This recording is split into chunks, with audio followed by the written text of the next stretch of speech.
పట్టా భూములను చెరువు కబ్జా చేసిందంటూ Hyderabad Ameenpur plot owners association సభ్యులు ఆందోళన బాట పట్టారు.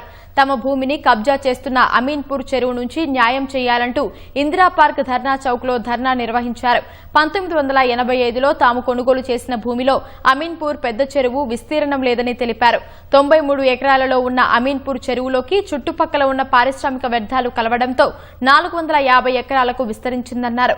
ప్రస్తుతం తమ భూములు బఫర్ జోన్ పరిధిలోకి వస్తూ ఉండటంతో నిర్మాణాలు చేపట్టకుండా అధికారులు అడ్డుకుంటున్నారని ఆవేదన వ్యక్తం చేశారు.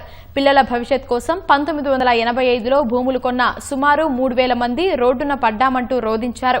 చెరువు అంశం హైడ్రా కమిషనర్ రంగనాథ్ దృష్టికి తీసుకెళ్తే న్యాయం చేస్తామని హామీ ఇచ్చినట్లు తెలిపారు.